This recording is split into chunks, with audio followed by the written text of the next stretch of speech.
মহাভারতের বন পর্ব থেকে পড়ছি। পাণ্ডবেরা সকলের নিকট বিদায় হইয়া অস্ত্র হাতে ক্রমাগত উত্তর দিকে চলিতে লাগিলেন। ইন্দ্রসেন প্রভৃতি 14 জন চাকর সপরিবারে গাড়ি চড়িয়া তাহাদের সঙ্গে চলিল।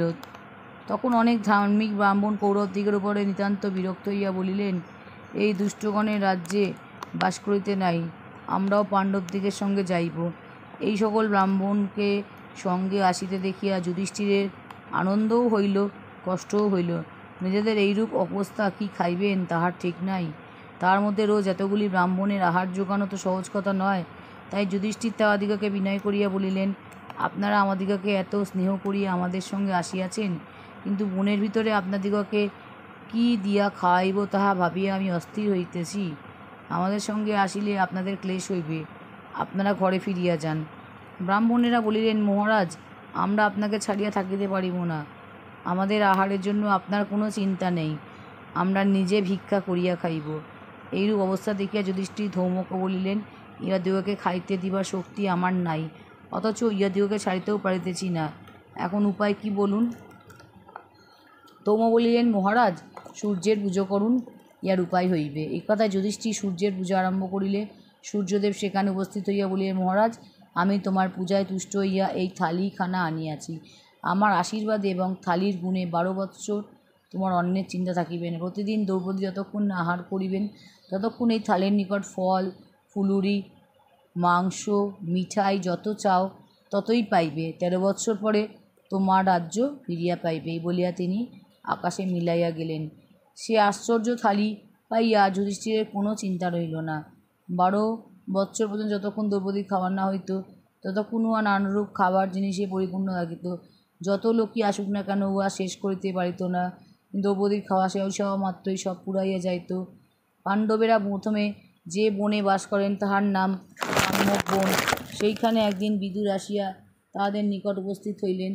দূর হইতে বিদুরকে দেখিয়া যুধিষ্ঠিরের ভয় হইয়াছিল, বুঝিবা আবার পাশা খেলিবার ডাক আসে। কিন্তু বিদুর সেজন্য আসেন নাই, পাণ্ডবদিগের সহিত বন্ধুতা করার কথা বলিতে ধৃতরাষ্ট্র রাগিয়া তাহাকে বলিয়াছেন, তুমি এখান হইতে চলিয়া যাও, খালি পাণ্ডবদের হইয়া কথা বলো, তোমার মন বড় কুটিল। তাহা বিদুর পাণ্ডবদিগকে খুঁজিতে খুঁজিতে কাম্যক বনে আসিয়া উপস্থিত হইয়াছেন। এদিকে বিদুর চলিয়া আসাতে ধৃতরাষ্ট্র বড়ই কাতর হইয়া পড়িলেন। বিদুরকে তিনি ভালোবাসিতেন। আজ বিদুরের মতন একজন বুদ্ধিমান লোক পাণ্ডবদের দলে গেলে তাহাদের বল খুবই বাড়িয়া যাইবে, ইয়া ভাবিয়া তাহার যথেষ্ট হিংসাও হইয়াছিল। সুতরাং তিনি সঞ্জয়কে ডাকিয়া বলিলেন, সঞ্জয়, শীঘ্র বিদুরকে ফিরাইয়া আনো, নইলে আমি বাঁচিব না। কাজেই আবার বিদুরকে ফিরিয়া আসিতে হইল। তাহা দেখিয়া দুর্যোধন বলিলেন, ওই দেখো, আপদ আবার আসিয়াছে। বন্ধু সকল, শীঘ্র একটা কিছু করো, না হইলে এ কখন বাবাকে দিয়া পাণ্ডবদিগকে ফিরাইয়া আনে, তাহার ঠিক কি। কিন্তু কর্ণের এ কথা পছন্দ হইল না। তাহার ইচ্ছা পাণ্ডবদিগকে এখনই গিয়া মারিয়া আসেন, কারণ এখন তাহাদেরই দুঃখের অবস্থা, সহায় নাই আর মনে কষ্ট, কাজেই তেজ কম। এই বেলা তাহাদিগকে মারিবার খুব সুবিধা। একথায় সকলেই যারপন্নায় উৎসাহের সহিত রথ সাজাইয়া পাণ্ডবদিগকে মারিতে চলিয়াছিল। ইহার মধ্যে হঠাৎ বাসদেব সেখানে আসিয়া তাহাদিগকে থামাইয়া দিলেন। এদিকে কাম্যক বনে পাণ্ডবদের কিরূপে দিন যাইতেছে, বনটি বড়ই ভয়ানক। রাক্ষসের ভয়ে মুনি ঋষিরা সেখান হইতে পলাইয়া গিয়াছেন।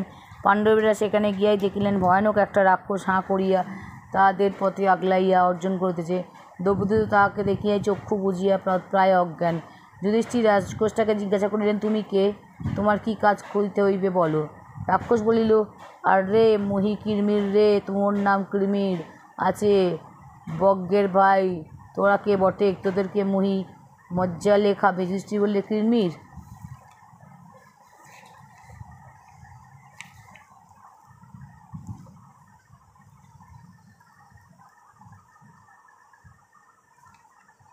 আমরা পাণ্ডুর পুত্র, আমাদের নাম যুধিষ্ঠির। ভীম, অর্জুন, নকুল আর সহদেব। ভীমের নাম শুনিয়া রাক্ষস বলিল, ভীম? কোন বেটা ভীম রে? ওহারকেই তো মুহি আজ্ঞেমে খাবো। বেটা মোর ভাইটাকে মারিলে। ভীমের তাহাতে ভয় হওয়ার কোনো কথাই নাই। ইনি পূর্বেই একটা গাছ লইয়া প্রস্তুত আছেন। তারপর যুদ্ধটাও খুব জমজমাট হইল। তার কথা আর বাড়াইয়া বলিবার দরকার নাই। এই রাক্ষসটা খুব জোয়ান, হাত দিয়া, দাঁত দিয়া, নখ দিয়া, পাথর ছুঁড়িয়া অনেকক্ষণ যুদ্ধ করিল। শেষে ভীম তার হাত পা মোচড়াইয়া ধরিয়া তাহাকে বন শব্দে ঘুরাইতে আরম্ভ করিলে সে চাইতে চাইতে অজ্ঞান হইয়া গেল। তারপর তার গলায় ভীমের হাতের 2 ঢিপ পড়িতেই কাজ শেষ। পাণ্ডবদের বনবাসের সংবাদে সকলে নিতান্তই দুঃখিত হইলেন। কৃষ্ণ, ধৃষ্টদ্যুম্ন প্রভৃতি যদুবংশের আর পাঞ্চাল দেশের আত্মীয়রা এবং আরও অনেকে তাহাদিগকে দেখিতে আসিয়া আক্ষেপ করিতে করিতে কৌরবদিগকে অনেক ধিক্কার দিলেন। ওরা সকলেই বলিলেন, এই দুষ্টদিগকে মারিয়ে আমরা আবার যুধিষ্ঠিরকে রাজা করিব। মুনি ঋষিরা সর্বদাই পাণ্ডবদিগকে দেখিতে আসিতেন। সাধারণ লোকেরাও দলে দলে তাহাদিগকে দেখিতে আসিয়া তাহাদের সঙ্গে সেই বনেই থাকিয়া যাইত। কাম্যক বনেই যে তাহার আগাগোড়া ছিলেন তাহা নয়, কখনো কাম্যক বনে, কখনো দ্বৈত বনে, কখনো বা নানান তীর্থে এইরূপে ঘুরিয়া ফিরিয়া তাহারা সময় কাটাইতেন।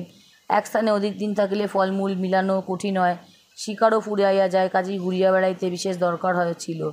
বনে থাকায় খুবই কষ্ট, তাহাতে সন্দেহ কি, আর শত্রুদিগকে সাজা দিবার ইচ্ছাও সকলেরই হয়। সুতরাং দ্রৌপদী যে পাণ্ডবদিগের দুঃখ দেখিয়া কাতর হইবেন, আর শত্রুদিগকে তাড়াইয়া নিজের রাজ্য লইবার জন্য যুধিষ্ঠিরকে বারবার পীড়া করিবেন, ইহা আশ্চর্য নয়। এই সকল সময় ভীম সর্বদাই দ্রৌপদীর কথায় সায় দিতেন, কিন্তু যুধিষ্ঠির তাহাতে ব্যস্ত না হইয়া মিষ্ট কথায় দ্রৌপদীকে বুঝাইয়া দিতেন যে উহারা অন্যায় কাজ করিয়াছে বলিয়া পাণ্ডবদের তাহা করা উচিত নয়, ক্ষমা করাই যথার্থ ধর্ম। রাগের বশ হইয়া কাজ করিলে ধর্ম নষ্ট হয়। তাছাড়া যুধিষ্ঠির বেশ জানিতেন যে দুর্যোধনের পক্ষে কর্ণ প্রভৃতি বড় বড় যে সকল বীর আছেন তাহাদিগকে ইচ্ছা করিলেই হারাইয়া দেওয়া যায় না, ইহার জন্য বিশেষ আয়োজন চাই। তাই তিনি ভীমকে বলিলেন, ভাই, কর্ণ যে কত বড় যোদ্ধা একথা ভাবিয়া আমার ঘুম হয় না। একথার উত্তর দেওয়া ভীমের পক্ষ সহজ ছিল না, তাই তিনি মুখ ভার করিয়া চুপ করিয়া থাকিতেন। এই সময় ব্যাসদেব পাণ্ডবদিগকে দেখিতে আসেন। তিনি যুধিষ্ঠিরকে বলিলেন, তোমরা প্রতিশ্রুতি নামক বিদ্যা শিখাইয়া দিতেছি, তুমি অর্জুনকে ইহা শিখাইবে। ইহার গুণে তিনি মহাদেব, ইন্দ্র, যম, বরুণ, কুবের প্রভৃতি দেবতাকে তপস্যায় তুষ্ট করিয়া সহজেই বড় বড় অস্ত্রলাভ করিতে পারিবেন। এই বিদ্যা পাইয়া পাণ্ডবদের মনে খুবই আশা হইল। যুধিষ্ঠিরের নিকট ইহা শিখিবার পর অর্জুন তপস্যায় তখনই বাহির হইতে আর বিলম্ব করিলেন না। কবচ, গান্ডীব, অক্ষয়তুন প্রভৃতি লইয়া তপস্যায় বাহির হইলেন। যাত্রা করিবার সময় সকলে তাহাকে প্রাণ ভরিয়া আশীর্বাদ করিলেন, তোমার সিদ্ধিলাভ হোক। তারপর হিমালয় আর গন্ধমাদন পর্বত পার হইয়া ইন্দ্রনীল নামক পর্বতে উপস্থিত হইলেন। এমন সময় কোথা হইতে একটি কৃষকায় তপস্বী আসিয়া তাহাকে বাধা দিয়া হাসিতে হাসিতে বলিলেন, কে হে তুমি? ধনুর্বাণ লইয়া এখানে আসিয়াছ? এখানে ধনুর্বাণ দিয়া কী করিবে? উহা ফেলিয়া দাও। অর্জুন ইহাতে ধনুক পান না ফেলায় তপস্বী খুশি হইয়া বলিলেন, আচ্ছা বল লও, আমি ইন্দ্র। অর্জুন জোর হাতে ইন্দ্রকে প্রণাম করিয়া বলিলেন, আপনার নিকট অস্ত্র শিক্ষা করিতে আসিয়াছি, দয়া করিয়া আমাকে সেই বর দিন। ইন্দ্র বলিলেন, আগে শিবকে সন্তুষ্ট করো, তারপর অস্ত্র পাইবে। এই বলিয়া ইন্দ্র চলিয়া গেলেন। অর্জুন হিমালয়ের নিকটে আসিয়া শিবের তপস্যা আরম্ভ করিলেন। ক্রমাগত 4 মাস ধরিয়া তিনি অতি ভয়ঙ্কর তপস্যা করিয়াছিলেন। প্রথম মাসে 3 দিন অন্তর আহার করিতেন, দ্বিতীয় মাসে 6 দিন অন্তর, তৃতীয় মাসে 15 দিন অন্তর, চতুর্থ মাসে কেবল বাতাস ভিন্ন কিছুই খান নাই।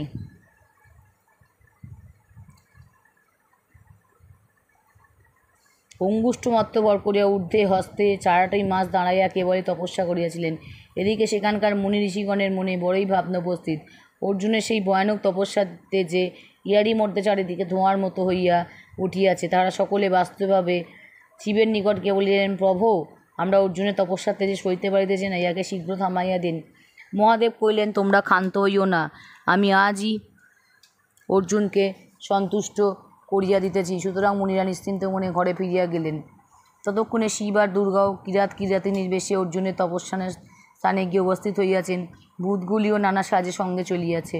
এদিকে আবার কোথাকার একটা দানব শুকর সাজিয়া অর্জুনকে প্রাণিতে আসিয়াছে। অর্জুনও গান্ডীব টানিয়া তাহাকে বধ করিতে প্রস্তুত। এমন সময় ব্যাধের বেশে মহাদেব আসিয়া তাহাকে বাধা দিয়া বলিলেন, আরে থামো ঠাকুর, আমি আগে নিশানা করিয়াছি, ধনুক উঠিয়াছে।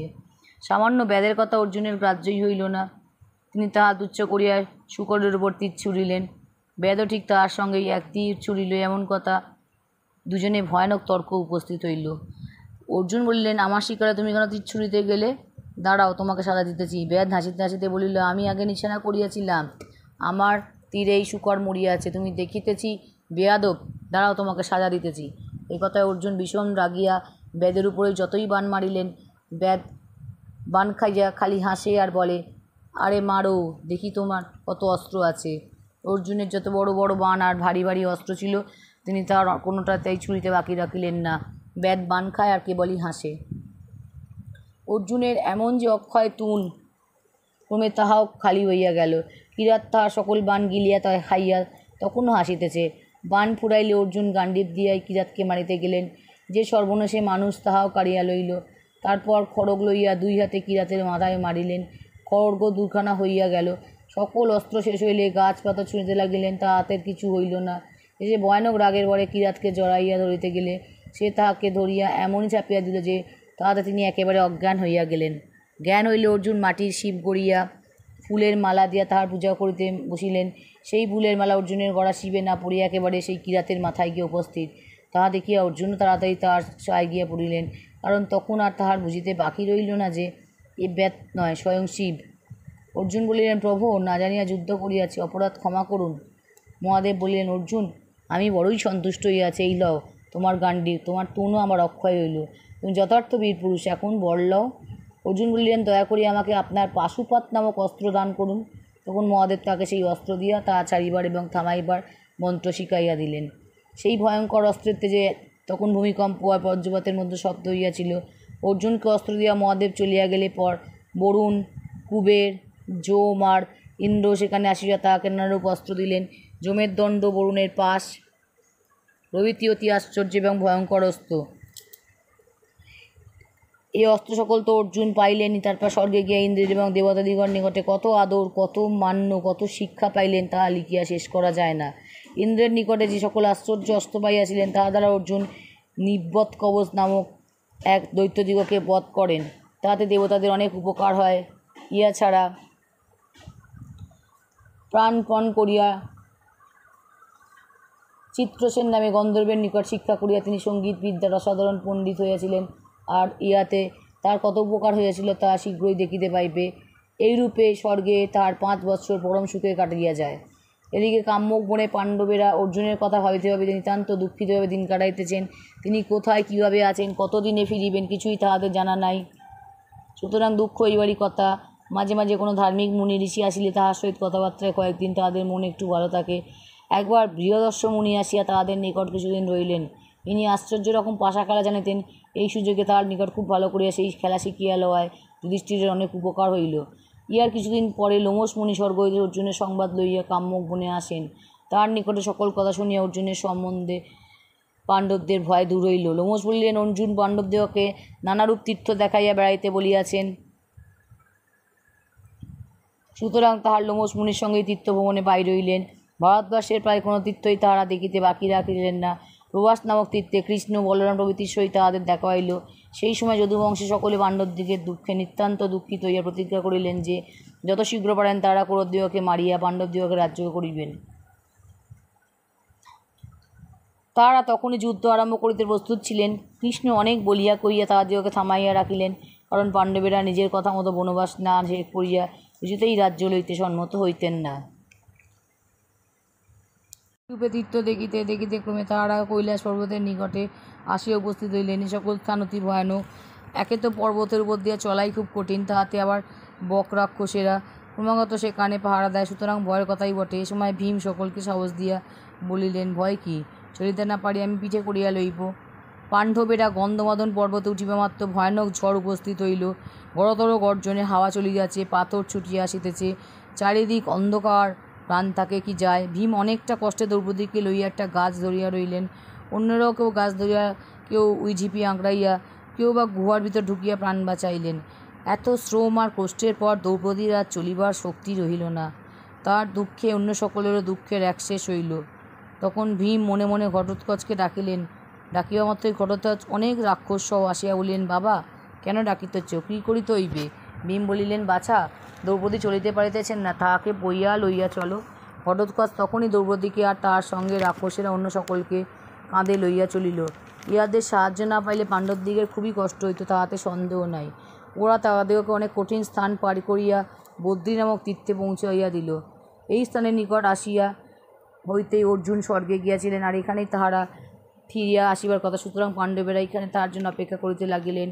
ইহার মধ্যে একদিন কোথাও হইতে এক আশ্চর্য পদ্মফুল আসিয়া দ্রৌপদীর নিকট পড়িল। সে ফুলের এমনই চমৎকার গন্ধ যে তাহার নাকে ঢুকিবা মাত্র প্রাণ ঠান্ডা হইয়া যায়। দ্রৌপদী ফুলটি পাইয়া ভীমকে বলিলেন, কি চমৎকার ফুল! আমাকে এইরূপ আরও অনেকগুলি ফুল আনিয়া দিতে হইবে, আমি কাম্যক বনে লইয়া যাইব। এ কথায় ভীম আহ্লাদের সহিত তখনই ফুল আনিতে চলিলেন। ফুলটি ঈশান কোণ অর্থাৎ উত্তর পূর্ব কোণ হইতে হাওয়ায় উড়িয়া আসিয়াছিল। সুতরাং ভীম বুঝিতে পারিলেন ওই দিকে গেলে আরও ফুল পাওয়া যাইবে। সেদিকে অনেক দূরে গিয়া তিনি একটি প্রকাণ্ড সরোবর উপস্থিত হইলেন। সরোবরে স্নান করিয়া তিনি আবার ফুলের খোঁজে চলিয়াছেন। এমন সময় দেখিলেন যে মস্ত একটা বানর তাহার পথের ধারে উপরে শুয়ে আছে। বানরটাকে তাড়াইবার জন্য ভীম সিংহনাদ করিতে লাগিলেন, কিন্তু বানর বড় একটা গ্রাহ্য করিল না। সে খালি একটু মিটিমিটি চাইয়া বলিল, আহা, অমন চেঁচাইও না, একটু ঘুমাইতে দাও, আমার অসুখ করিয়াছে। ভীম বলিলেন, আমি পাণ্ডুর পুত্র, লোকে আমাকে পবনের পুত্রও বলে, আমার নাম ভীম। তুমি কে? বানর একটু হাসিয়া বলিল, আমি বানর। ভীম বলিলেন, পথ ছাড়ো, নইলে সাজা পাইবে।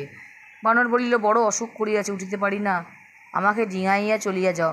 বলিলেন, সকল প্রাণীরই শরীরের ভগবান আছেন, তোমাকে ডিঙাইলে তাহার অমান্য করা হইবে, আমি তাহা পারিব না। বানর বলিল, বুড়া হইয়াছে, উঠিতে পারি না, আমার ল্যাজটা সরাইয়া পথ দিয়া চলিয়া যাও। ভীম মনে মনে বলিলেন, বটে, আচ্ছা দাঁড়াও, এই ল্যাজ ধরিয়া তোমাকে দোপার কাপড় কাচা দেখাইতেছি। এই মনে করিয়া তিনি বাঁ-হাতে বানরের ল্যাজ ধরিলেন, কিন্তু তাহা নাড়িতে পারিলেন না। তারপর দুহাতে ধরিয়া টানিলেন, তবুও নড়িতে পারিলেন না। প্রাণপণ ধরিয়া টানিলেন, তাহার চোখ বাহির হইয়া আসিবার গতি হইল। ভ্রু আর কপাল ভয়ানক কোঁচকাইয়া গেল, মুখ কালো হইয়া গেল, গা দিয়া ঘাম ঝরিতে লাগিল, তবুও লেজ নড়িল না। তখন তিনি নিতান্ত লজ্জিত হইয়া জোড়াতে বলিলেন, মহাশয়, আমার অপরাধ হইয়াছে, আমাকে ক্ষমা করুন। আপনি কে? বানর বলিল, আমি পবনের পুত্র, আমার নাম হনুমান। তখন ভীম তাড়াতাড়ি হনুমানের পায়ের ধুলা লইতে পারিলে বাঁচেন। হনুমান বড় ভাই, ভীম ছোট ভাই, কাজেই দুজনে দুজনকে দেখিয়া যার পর নাই আনন্দিত হইলেন। ভীম বলিলেন, দাদা, শুনিয়াছি সমুদ্র পার হইবার সময় আপনার বড় ভয়ঙ্কর চেহারা হইয়াছিল, সেই চেহারাটি আমি একবার দেখিতে চাই। হনুমান বলিলেন, ভাই, ও চেহারা দেখিয়া কাজ নাই, তুমি ভয় পাইবে।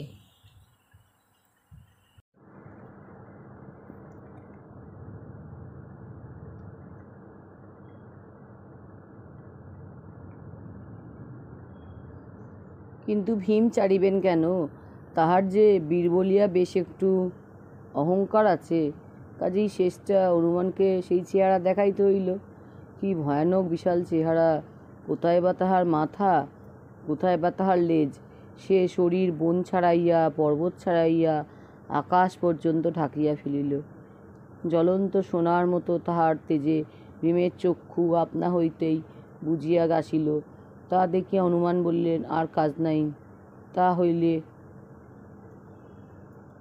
ভয় পাইবে। ভীম বলিলেন, সত্যি দাদা, আমি আর তাকাইতে পারিতেছি না, এখনই ওটাকে গুটাইয়া লউন।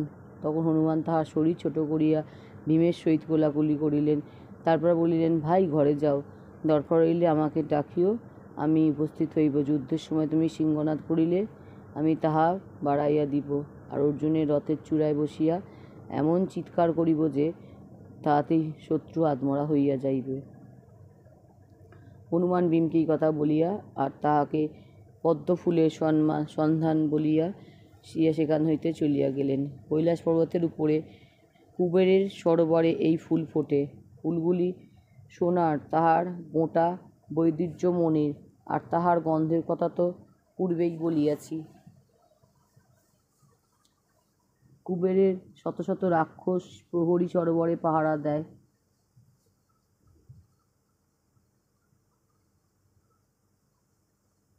ইহারা ভীমকে নিষেধ করিয়া বলিল, আরে, ই কেমন লোক বটে? কুবেরের মহারাজুক বলিলেন, নি পুচ্ছেক নি, আট ফুল লেবেক চলিলেক। ভীম বলিলেন, কোথায় তোদের কুবের মহারাজ, যে তাহার নিকট জিজ্ঞাসা করিব? আমার নাম ভীম, পাণ্ডুর পুত্র, আমরা ক্ষত্রিয়, কাহাকেও জিজ্ঞাসা করিয়া কাজ করি না। পাহাড়ের উপরে ফুল ফুটিয়াছে, তাহা তোদের কুবেরের যেমন, আমারও তেমনি, জিজ্ঞাসা আবার কাহাকে করিব? এই বলিয়া ভীম জলে নামিলেন। আর রাক্ষসেরাও অমনি ধর, মার, কাঠ, বাঁধ, খা বলিতে বলিতে তোমার পট্টিস হাতে দাঁত কামড়াইয়া তাহাকে আক্রমণ করিল। কিন্তু ভীমের গদা যে কেমন জিনিস তাহারা জানিত না। সেই গদা ঘুরাইয়া ভীম যখন নিমেষের মধ্যে 100টা রাক্ষসের মাথা ফাটাইয়া ফেলিলেন। তখন আরগুলি অস্ত্রশস্ত্র ফেলিয়া চেঁচাইতে চেঁচাইতে ঊর্ধ্বশ্বাসে কুবেরের কাছে গিয়ে উপস্থিত হইল। কুবের তাহাদের নিকট সকল কথা শুনিয়া বলিলেন, আমি জানি ভীম দ্রৌপদীর জন্য ফুল নিতে আসিয়াছে, উহার যত ইচ্ছা ফুল লইয়া যাইতে দাও। সুতরাং রাক্ষসেরা আর ভীমকে বাধা দিল না, তিনি স্বাদ মিটাইয়া ফুল লইলেন। এদিকে পাণ্ডবেরা ভীমের বিলম্ব দেখিয়া তাহাকে খুঁজিতে খুঁজিতে ঘটোৎকচের সাহায্যে সেইখানে আসিয়া উপস্থিত হইয়াছেন। কুবেরের কথা কিছুদিন তাহাদিওকে সেই স্থানে থাকিতে হইল। তারপর সেখান হইতে বিদায় লইয়া আবার বদ্রিকাশ্রমে আসিয়া তাহারা অর্জুনের অপেক্ষা করিতে লাগিলেন। এই সময় ভীম আর একটা রাক্ষস মারেন, এটার নাম জটাসুর। হতভাগা এমনই চমৎকার ব্রাহ্মণ সাজিয়া আসিয়াছিল যে পাণ্ডবেরা তাহাকে রাক্ষস বলিয়া চিনিতেই পারেন নাই। তারা তাহাকে ব্রাহ্মণ মনে করিয়া আদরের সহিত সঙ্গে রাখিয়াছেন। নারিয়ার মধ্যে দুষ্ট কোন সুযোগে একদিন যুধিষ্ঠির নকুল সহদেব আর দ্রৌপদীকে লইয়া ছুট দিয়াছে, তার সাজাটাও ভীমের হাতে সে তেমনই করিয়া পাইল। তারপর ক্রমে অর্জুনের ফিরিবার সময় কাছে আসিলে পাণ্ডবেরা আবার গন্ধমাদন পর্বতে যান। ইহার কিছুদিন পরে ইন্দ্রের রথে চড়িয়া অর্জুন স্বর্গ হইতে তাহাদের নিকটে আসিয়া উপস্থিত হইলেন। অর্জুনকে পাইয়া পাণ্ডবদের এবং দ্রৌপদীর সুখের সীমা রহিল না। ইহার পরে আবার পাণ্ডবেরা কাম্যক বনে ফিরিয়া আসিলেন। ফিরিবার সময় অবশ্য পথে অনেক ঘটনা ঘটিয়াছিল, কিন্তু তাহার কথা বিশেষ করিয়া বলিবার দরকার নাই। কেবল ভীমে একটা সাপের মুখে পড়িয়া কিরূপ নাকাল হইয়াছিল তা একটু শুনো। বদ্রিকাশ্রম হইতে যাত্রা করিয়া কিছুদিন পরে পাণ্ডবেরা সুবাহু নামক এক কিরাত রাজার দেশে আসিয়া উপস্থিত হন। এই স্থানে জামুন নামক একটা পর্বত আছে, তাহার কাছে বনের ভিতরে নানা রকম শিকার মিলে। ভীম খুবই উৎসাহের সহিত শিকার করিয়া বেড়ান। ইহার মধ্যে একদিন এক ভয়ঙ্কর সাপ তাহাকে ধরিয়া বসিয়াছে। ধরিবা মাত্রই ভীমের বল সাহস সব কোথায় যেন চলিয়া গেল। তিনি কিছুতেই সাপের বাঁধন এড়াইতে পারিলেন না। সাপটা আবার মানুষের মতো কথা কয় যে সে বলিল, বহুকাল পর পাণ্ডবেরই বংশে সে নহুষ নামে রাজা ছিল। অগস্ত্যমুনির সাপে এখন সাপ হইয়াছে। ভীমের পরিচয় পাইয়া সে বলিল, দেখেছি যে তুমি আমারই বংশের লোক, কিন্তু তথাপি তোমাকে না খাইয়া থাকিতে পারিতেছি না। ভীমের বড় ভাগ্য। সেই সময় যুধিষ্ঠির তাহাকে খুঁজিতে খুঁজিতে সেখানে আসিয়া উপস্থিত হইলেন। ভীমের দশা দেখিয়া তো তিনি একেবারে অবাক। তিনি তাহাকে ছাড়িয়া দিবার জন্য সাপকে অনেক মিনতি করিলেন, কিন্তু সে তাহাতে রাজি ছিল না। শেষে যুধিষ্ঠির জিজ্ঞাসা করিলেন, কি হইলে তুমি ভীমকে ছাড়িতে পারো? সাপ বলিল, আমার কথার উত্তর দিতে পারো তুই একে ছাড়িয়া দিই, কেননা তাহা হইলে আমার সাপ দূর হইবে। যুধিষ্ঠির তাহাতেই সম্মত হইলেন, কিন্তু সে সর্বনাশে সাপ আবার এমনই ভয়ানক পণ্ডিত যে ব্রহ্মাণ্ডে যত উৎকট প্রশ্ন জিজ্ঞাসা করিয়া সে যুধিষ্ঠিরকে ব্যস্ত করিয়া তুলিল। যা হোক, সে তাহাকে ঠকাইতে পারিল না। এসে খুশি হইয়া বলিল, তোমার বিদ্যা দেখিয়া আমি খুব সন্তুষ্ট হইয়াছি, সুতরাং তোমার ভাইকে খাইব না। বাস্তবে যুধিষ্ঠির না আসলে সেদিন সাপের হাতে পড়িয়া নিশ্চয়ই ভীমের প্রাণ যাইত। পাণ্ডবেরা কাম্যক বন হইতে দ্বিত বনে গিয়া একটা সুন্দর সরোবরের ধারে এক কুঁড়ে ঘরে বাস করিতে লাগিলেন। ইহার মধ্যে কি একটা ঘটনা হইল শুনো। দুষ্ট লোকেরা সাধুদিগকে কেবল ক্লেশ দিয়াই সন্তুষ্ট হয় না, ক্লেশটা কেমন হইতেছে তাহা আবার দেখিতে চায়। পাণ্ডবেরা নিতান্ত কষ্টে বনবাস করিতেছেন, একথা দুর্যোধন প্রভৃতিরা শোনেন। আর তাদের খালি দুঃখ হয়, তারা কেমন কষ্ট পাইতেছে তার তামাশাটা একবার দেখিতে পাইলাম না, আর আমাদের জামকজমকটা উহাদিগকে দেখাতে পারিলাম না। যতই তাহারা এই কথা ভাবেন, ততই তাহাদের মনে হয় যে কাজটা না করিলেই চলিতেছে না। কিন্তু তাহা কেমন করে হইতে পারে? ধৃতরাষ্ট্র কি সহজে তাহাদিগকে দ্বৈতবনে যাইতে দিবেন? অনেক ভাবিয়া চিন্তিয়া শেষে তাহারা একটা উপায় স্থির করিলে। দ্বৈতবনে দুর্যোধনের অনেক গোয়ালা প্রজা বাস করে। রাজার গরু বাছুর রাখার ভার তাহাদের উপর। এ সকল গরুর খবর নেওয়া রাজার একটা কাজ। সুতরাং এই কাজের ছল করিয়া দুর্যোধন দ্বৈতবনে যাইতে চাইলে ধৃতরাষ্ট্র অমত হইবে না। এই প্রস্তাব শুনিয়া ধৃতরাষ্ট্র প্রথমে বলিলেন, ওখানে গিয়া কাজ না, ওখানে পাণ্ডবেরা আছেন, কি জানি যদি কোনো কথায় তাহাদের সহিত ঝগড়া হয়। এ কথায় শকুনি বলিলেন, রাম রাম, আমরা কি তাহাদের কাছে যাইব? আমরা গরু দেখি আর দূরে দূরে একটু শিকার করিয়াই চলিয়া আসিব, ইহাদের সঙ্গে আমাদের দেখাই হইবে না। কাজেই ধৃতরাষ্ট্র শেষে রাজি হইলেন। হুকুম পাওয়া মাত্র হাতি ঘোড়া লোকজন সৈন্য সামন্ত সাজিয়া প্রস্তুত। 1 লক্ষ গরু দেখিতে হইবে, তার জন্য 10 লক্ষ লোক পৃথিবী কাঁপাইয়া দ্বৈতবনে যাত্রা করিল। রাজপুত্ররা নিজে গিয়া সন্তুষ্ট হইলেন না, আবার পরিবার দিগকে সঙ্গে লইয়া চলিলেন। গরু দেখার কাজ দেখিতে দেখিতেই শেষ হইয়া গেল। শিকারও খুব বেশি সময় লাগিল না। তারপর ক্রমে তাহারা সেই সরোবরের কাছে আসিয়া উপস্থিত হইলেন, যার দ্বারে পাণ্ডবদিগের আশ্রয়।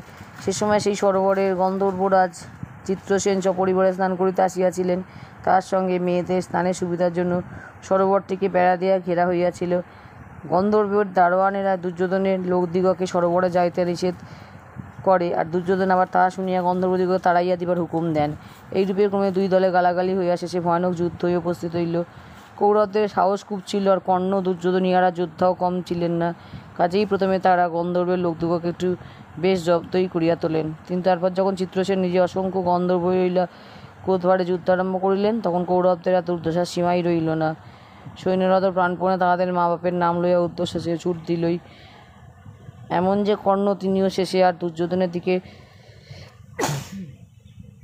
না চাহিয়াই তাহাদের পিছু পিছু পলায়ন করিলেন। আর দুর্যোধন, সে লজ্জার কথা কি বলিব। গন্ধর্বরা তাহাকে আর তার ভাইদিগকে তাহাদের সমস্ত জাঁকজমক শুদ্ধ পরিবারে বাঁধিয়া লইয়া চলিল। এদিকে যাহারা পলাইয়াছিল তাহারা কাঁদিতে কাঁদিতে পাণ্ডবদিগের নিকট আসিয়া দুর্যোধনের দুর্দশার কথা জানাইল। তাহাদের কথা শুনিয়া ভীম বলিলেন, বাহ, আমরা অনেক কষ্টে যাহা করিতাম গন্ধর্বরাই আজ আমাদের সে কাজ করিয়া দিল। যেমন দুষ্ট তাহাদের তেমন সাজা হইয়াছে। যুধিষ্ঠির একটা যজ্ঞ করিতেছিলেন, ভীমের কথা শুনিয়া তিনি বলিলেন, ছি ভীম, এমন সময় কি এরকম কথা বলিতে আছে? উহাদের অপমান লইতে আমাদের বংশেরই অপমান।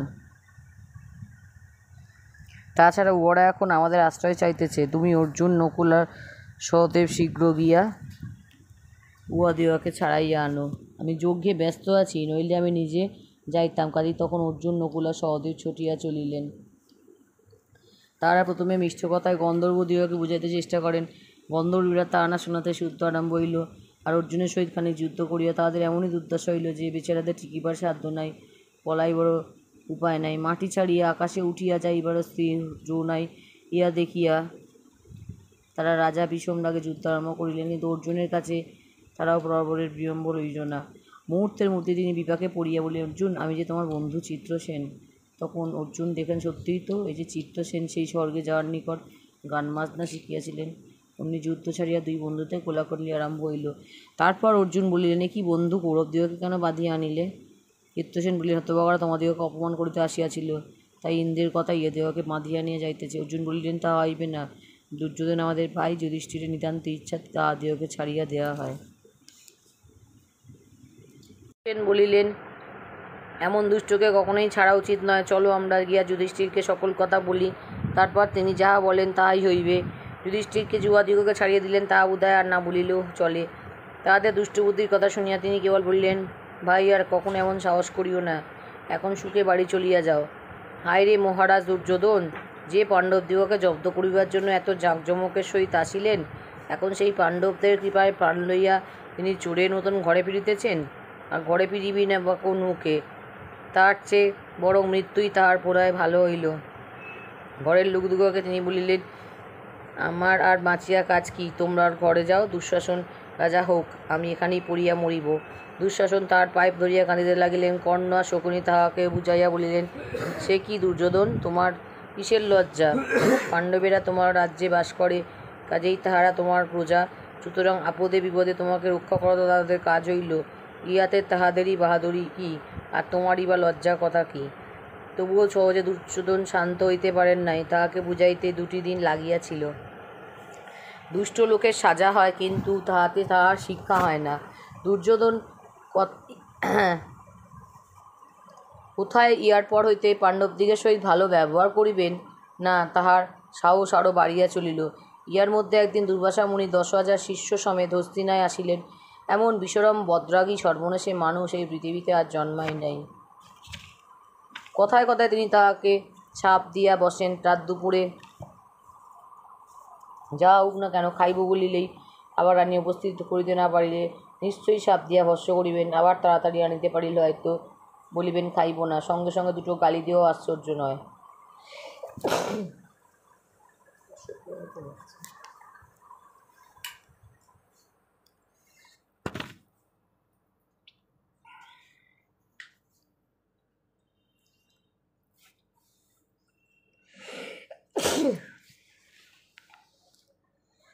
দুর্যোধন প্রাণপণে এই দুর্বাসা মুনির সেবা করিয়া তাহাকে যারপরনাই খুশি করিয়া ফেলিলেন। দুর্বাসা বলিলেন, আমি বড়ই সন্তুষ্ট হইয়াছি।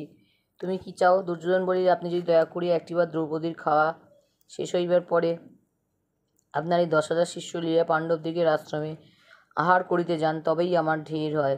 আমি আর কিছু চাহি না। দুর্বাসা বলিলেন, আচ্ছা, আমি অবশ্য যাইব। এই বলিয়া দুর্বাসা চলিয়া গেলেন। আর দুর্যোধন ভাই এই ভাবিয়া বড়ই আনন্দিত হইলেন যে দ্রৌপদীর খাওয়া শেষ হইলে আর পাণ্ডবেরা দুর্বাসাকে খাইতে দিতে পারিবে না, সুতরাং মুনি তাহাদিগকে সাপ দিয়া ভস্ম করিবেন। ইহার পর একদিন সত্য সত্যই দুর্বাসা গিয়া পাণ্ডবদিগের আশ্রমে উপস্থিত হইয়াছেন। তখন দ্রৌপদীর খাওয়া শেষ হইয়া গিয়াছে, থালায় আর খাবার নাই। সেই যাত্রা কৃষ্ণ পাণ্ডবদিগকে রক্ষা না করিলে তাহাদের বড়ই বিপদ হইত। একজনেরও ভাত নাই, অথচ 10,000 শিষ্য লইয়া মুনি উপস্থিত। এখন উপায়? যুধিষ্ঠির তাহাদিগকে স্নানাদি করিবার জন্য গঙ্গায় পাঠাইয়া দিলেন।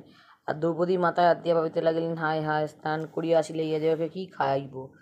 উপায় না দেখিয়া দ্রৌপদী মনে মনে কৃষ্ণকে ডাকিলেন। কৃষ্ণ সাধারণ মানুষ নহেন, তিনি দেবতা। কাজেই দ্রৌপদীর দুঃখের কথা জানিতে পারিয়া সেই মুহূর্তেই আসিয়া উপস্থিত হইলেন। কৃষ্ণ আসিয়াই বলিলেন, দ্রৌপদী, বড় ক্ষুধা পাইয়াছে, কিছু খাইতে দাও। দ্রৌপদী লজ্জিত হইয়া বলিলেন, থালায় তো কিছুই নাই, কি খাইতে দেব?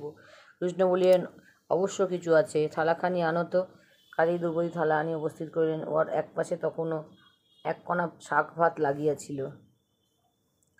কৃষ্ণ সেই এক বিন্দু শাক ভাত মুখে দিয়া বলিলেন, ইহাতে বিশ্বাত্মা তুষ্ট হউন। তারপর ভীমকে বলিলেন, মুনিদিগকে ডাকো। এ সকল কথা বলিতে যত সময় লাগিল, কাজেও তাহার চেয়ে বড় বেশি লাগে নাই। মুনিরা ততক্ষণে সবে স্নান শেষ করিয়াছেন। ইহার মধ্যে হঠাৎ তাহাদের পেট ভরিয়া গেল। সকলে আশ্চর্য হইয়া মুখ চাওয়াচাওয়ি করিতে লাগিলেন। পেটে আর একটি হজমিগুলিরও স্থান নাই। এদিকে যুধিষ্ঠির হয়তো কষ্ট করিয়া আহারের আয়োজন করিয়াছেন। তাহার নিকটে গিয়া কি করিয়া মুখ দেখাইবেন ভাবিয়া চিন্তিয়া দুর্বাসা বলিয়া, যাত্রা আমার কি করে বড় বেল্লিক হইয়া গেলাম। এখন যুধিষ্ঠিরের নিকট যাইতে অতিশয় লজ্জাবোধ হইতেছে। চলো, এইখান হইতেই পলায়ন করি। কাজেই বিপদ কাটিয়া গেল। এই সময় পাণ্ডবেরা কাম্যক বনে বাস করিতেছিলেন। সেখানে আর একটি ঘটনা বোধহয় তাহাদের কথা এখন বলিতেছি। দুর্যোধনের ভগিনী দুঃশলাকে যে বিবাহ করিয়াছিল তার নাম জয়দ্রথ। এই হতভাগ্য একদিন অনেক সৈন্যর বন্ধুবালুম দইয়া পাণ্ডবদিগকে আশ্রমের নিকট দিয়া যাইতেছিল। পাণ্ডবেরা তখন শিকার করিতে গিয়াছেন। দ্রৌপদীর নিকট এক ধৌম ছাড়া আর কেউ নাই। দ্রৌপদীকে দেখিবা মাত্র জয়দ্রথ, কেমন আছো, সব ভালো তো, বলিয়া তাহার সহিত কথাবার্তা আরম্ভ করিল। একজন ভদ্রলোক বাড়িতে আসিলে তাহার আদর যত্ন না করিলে নয়। কাজেই দ্রৌপদী জয়দ্রথকে বসিবার জায়গা আর পা ধুইবার জল দিয়া বলিলেন, জলযোগ করিয়া বিশ্রাম করুন, পাণ্ডবেরা শীঘ্রই আসিবেন।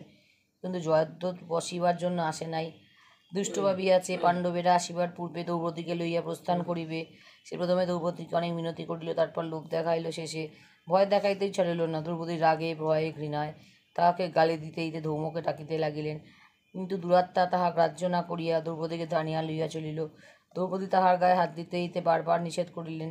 তা শুনিল না দেখিয়া ভয়ানক রাগের ভরে তাহাকে টানিয়া মাটিতে ফেলিয়া দিলেন। কিন্তু সেই দস্যুর সহিত যুদ্ধ করা কি তাহার কাজ? পাপিষ্ঠ ধৌমের সম্মুখেই তাহাকে রথে তুলিয়া লইয়া চলিল।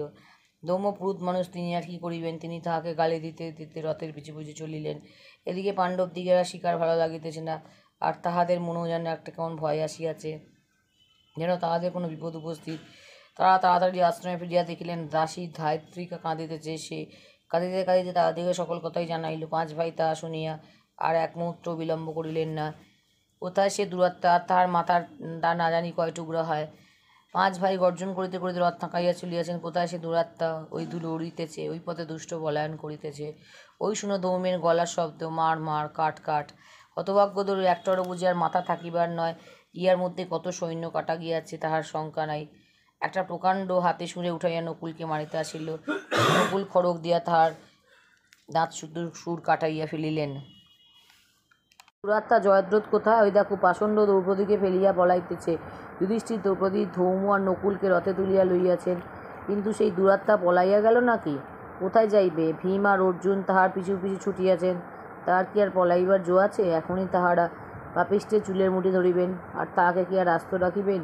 যুধিষ্ঠিরও ভাবিতেছেন যে ভীমার্জুনের হাতে পড়িলে আর হতভাগা আস্ত থাকিবে না, তাই তিনি বলিতেছেন, উহাকে মারিও না যেন, তাহলে দুঃশলারা জ্যাঠাইমার বড়ই কষ্ট হইবে। কিন্তু সে দুরাত্মা গেল কোথায়? দুষ্ট বনের ভিতরে লুকাইয়া ছিল। সেইখানে গিয়া ভীম তাহার চুলের মুঠি ধরিয়া তাকে কি আছড়ান আছড়াইলেন। আছড়ায় খাইয়া উঠিতে না উঠিতেই আবার তার মাথায় বিষম লাথি, তারপর বুকে হাঁটু দিয়া। কি ভয়ানক সাজা! হতভাগা চেঁচাইতে চেঁচাইতে এসে অজ্ঞান হইয়া গেল। অর্জুন দেখিলেন যে জয়দ্রথ মারা যায়, তাই তিনি ভীমকে তাড়াতাড়ি যুধিষ্ঠিরের কথা মনে করাইয়া দিলেন। তখন ভীম তাহাকে আর মারিলেন না বটে, কিন্তু অর্ধচন্দ্র বান দিয়া তার মাথার খানিক মুড়াইয়া আর 5 জায়গায় 5টি ছুটি করিয়া রাখিয়া তাহাকে এমনই উৎকট সং সাজাইলেন যে দেখিলে বুঝিতে। তারপর তাহাকে 2 ধমক দিয়া বলিলেন, খবরদার বলিস না যেন সকলের কাছে বলিবি তুই আমাদের গোলাম। জয়দ্রথ কাঁপিতে কাঁপিতে তাহাতেই রাজি। এইভাবে তাহাকে আনিয়া যুধিষ্ঠিরের সামনে উপস্থিত করা হইল। তাহার চেহারা দেখিয়া কি আর কেউ হাসি থামাইয়া রাখিতে পারে? যুধিষ্ঠির অবধি হাসিয়া অস্থির। ভীম বলিলেন, মহারাজ, এই হতভাগা আমাদের গোলাম হইয়াছে, এখন ইহাকে ছাড়িব কেন? দ্রৌপদীকে জিজ্ঞাসা করুন। সাজাটা সে ভালো রকমই হইয়াছে, তার কিছু ভুল নেই, কাজেই উহাকে ছাড়িয়া দেওয়াই মত হইল। যুধিষ্ঠির বলিলেন, যাও, এমন কাজ আর করিও না। সেখান হইতে বিদায় দিয়াই জয়দ্রথ জীবের তপস্যা আরম্ভ করিল। তপস্যায় তুষ্ট হইয়া যখন শিব বর দিতে আসিলেন, তখন সে বলিল, এই 5 পাণ্ডবকে যুদ্ধে পরাজিত করিব। শিব বলিলেন, তুমি 4 জনকে পরাজয় করিবে, কিন্তু অর্জুনকে পারিবে না। অর্জুনকে পরাজয় করিবার শক্তি দেবতাদিগেরও নাই। এই বলিয়া শিব চলিয়া গেলেন। জয়দ্রথ বাড়ি ফিরিল। এই সময় আর একটা ঘটনা ঘটে।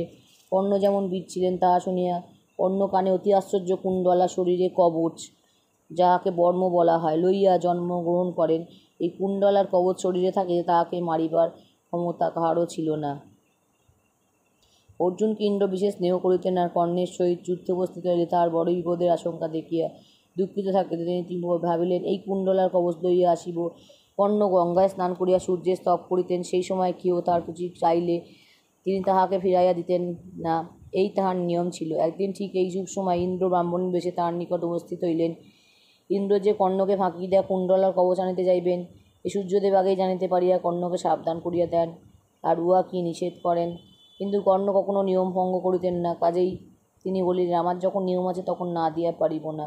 এ কথায় সূর্য বলিলেন, তাহাই যদি হয় তবে কুণ্ডলার কবচের বর্ম ইন্দ্রের নিকট এক হইতে এক পুরুষ ঘাতিনী নামক শক্তি চাইয়া লইবে। কর্ণ প্রথমে ইন্দ্রকে সামান্য ব্রাহ্মণ মনে করিয়া জিজ্ঞাসা করিলেন, ঠাকুর, আপনার কি চাই? ব্রাহ্মণ বলিলেন, তোমার এই কুণ্ডলার কবচ আমাকে দাও। কর্ণ কুণ্ডলার কবচের বদলে কত কিছু দিতে চাইলেন, ধনরত্ন, গরু বাছুর, এমনকি রাজ্যের কথা পর্যন্ত বাকি রাখিলেন না। ব্রাহ্মণ কি আর শোনেন? তিনি কেবলই বলেন, আমার ওই কুণ্ডলার কবচটি চাই।